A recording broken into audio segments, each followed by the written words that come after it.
Hello and welcome to my YouTube channel green paradise with Priyanka. আজকে আমি চলে এসেছি আমার এই থাই অল টাইম আমের গাছটি নিয়ে। আমি আমার আগের একটি ভিডিওতে আপনাদের সঙ্গে শেয়ার করেছিলাম আমার এই গাছে অনেক নতুন ব্রাঞ্চেস বেরিয়েছে।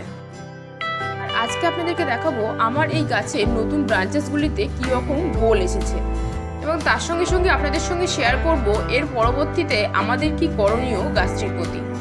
দেখুন, আমার এই গাছের প্রত্যেকটি নতুন ব্রাঞ্চেসেই কিন্তু বোল এসেছে।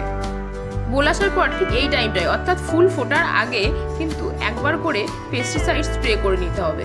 তবে অবশ্যই মাথায় রাখবেন, ফুল ফুটে যাওয়ার পর কিন্তু একেবারেই পেস্টিসাইড স্প্রে করা চলবে না। তবে ফুল ফুটে থাকাকালীন আমরা কিন্তু জল স্প্রে করতেই পারি।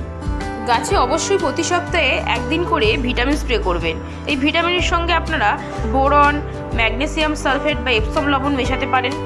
এছাড়াও মাঝে মাঝে এনপিকে 19-19-19-20-20-20 স্প্রে করবেন।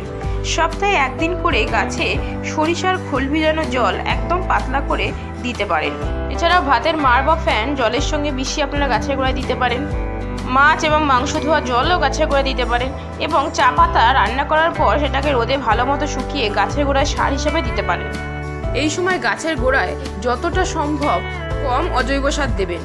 এই সময় গাছের গোড়ায় কিন্তু মিক্সড খাবারটা অবশ্যই দেবেন। এই মিক্সচারের মধ্যে থাকবে ভার্মি কম্পোস্ট, গোবর সার, হাড় গুঁড়ো, শিংকুচো এবং সরিষার খোল ভিজানো জল। এছাড়া আপনারা পাতা পাতা সার দিতে পারেন এবং কিচেন ওয়েস্ট গোবর সারের সঙ্গে পচিয়ে সেটাও খাবার হিসাবে দিতে পারেন গাছের গোড়ায়। আমার গাছের বোলের ফুলগুলো এখনও ফোটেনি, তাই এই সময় আমি একটি পেস্টিসাইড স্প্রে করে নিচ্ছি। আমি এখানে পেস্টিসাইড হিসেবে নিয়েছি প্রফেক্ট সুপার। 1 লিটার জলে 7 থেকে 8 ফোঁটা মিশিয়ে নিয়েছি। আপনারা চাইলে কাকা, ইমিডাক্লোরোপিড, হামলা, ওস্তাদ সহ অন্যান্য যে কোনো একটি পেস্টিসাইড ইউজ করতে পারেন। আর এই তীব্র গরমের প্রবল তাপপ্রবাহের হাত থেকে গাছ এবং গাছের ফলকে বাঁচাতে প্রত্যেক দিন বিকালে অবশ্যই জল দিয়ে গাছগুলিকে স্নান করিয়ে দিন। প্রয়োজনে জলের সঙ্গে আপনারা ম্যাগনেসিয়াম সালফেট মিশিয়ে নিতে পারেন। এই রইল আম গাছে বোল আসার পর থেকে আম বড় হওয়া পর্যন্ত যত্নের সমস্ত ডিটেলস। এভাবে আপনারাও আপনাদের বাড়িতে থাকা আম গাছগুলির যত্ন করুন এবং গাছ ভর্তি আম উপভোগ করুন। এটি দেখছেন, এটি আমার বাড়ি 11 আমের একটি ছোট্ট গাছ। দেখুন, এটিতেও কিন্তু একটি বোল এসেছে। তো আজকের মতো এই পর্যন্তই। দেখা হচ্ছে আবার পরবর্তী ভিডিওতে। সবাই ভালো থাকবেন। ভিডিওটি ভালো লাগলে লাইক, শেয়ার, সাবস্ক্রাইব করে পাশে থাকতে ভুলবেন না।